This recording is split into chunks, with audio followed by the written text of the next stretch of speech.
It's a bit rubbish when you move and have to go to a new school. Everyone else has had years to make friends. You're just the new girl who hasn't got any friends. But on my very first day, Emily was so kind. She saw me hovering at the edge of the classroom, came up to me and asked my name. I mumbled, Daisy, and she said she liked flower names. Then she said, I think your plaits look great. I'm trying to grow my hair, but it's taking ages. So I said, I think your bunches look really cute. And then we smiled at each other. She lent me her spare pen, showed me where the toilets were at playtime, and said I could sit on her table at lunchtime because there was an empty seat. 3 other girls sat with Emily: Amy, Bella, and Chloe. Amy had a special way of saying hello to me, which involved a lot of clapping hands and high-fiving. I got the hang of it the second time, and she said I was a quick learner. Bella gave me a square of chocolate from her packed lunch. We're not supposed to bring any chocolate to school, and the dinner lady police confiscate it if they spot it. But Bella's brilliant at hiding it in her pocket. I'm telling on both of you, said Chloe. She waved her hand in the air to attract the attention of the frowniest dinner lady, who was busy mopping up a puddle on the floor because 2 boys had been mucking about with their glasses of water. Miss, can you come over here, please? Chloe called.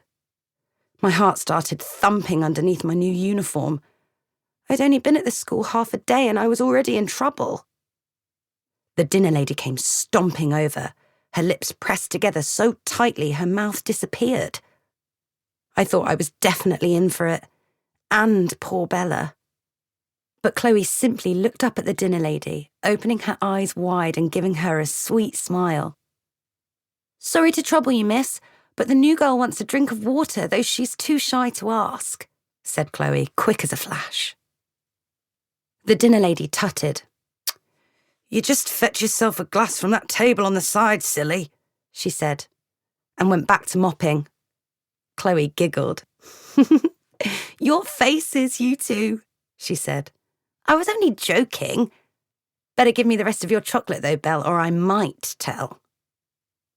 Bella stuck her tongue out at her, not looking too bothered, but she gave her the chocolate anyway. Emily looked upset.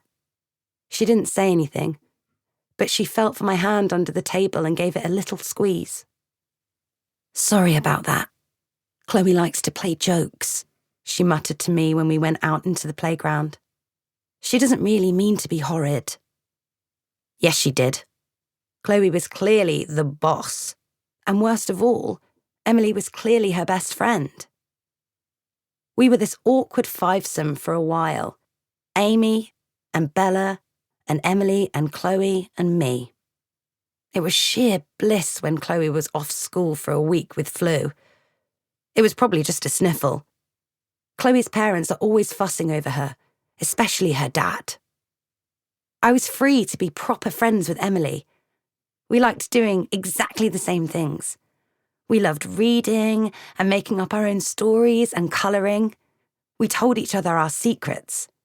Emily said she was really fed up with her baby brother Ben because he yelled all the time, though she supposed he couldn't help it because he was only little. I almost told her about my sister Lily, who can't walk or talk. She used to yell a lot too, though not so much now she's at her new school. I suppose she can't help it when she gets upset either. But I didn't want to talk about Lily. Not yet. What if Emily was funny about it? Emily said she didn't want to be friends with Chloe anymore because she could be so mean. Then why don't you break friends with her and be my best friend? I asked. I knew why. She was a bit scared of Chloe. Actually, so was I. But we didn't have to be scared of her anymore. We all had birthdays during the summer term. Amy had a sleepover with a huge chocolate birthday cake, and we danced and painted our nails, and I thought it was the best sleepover party ever.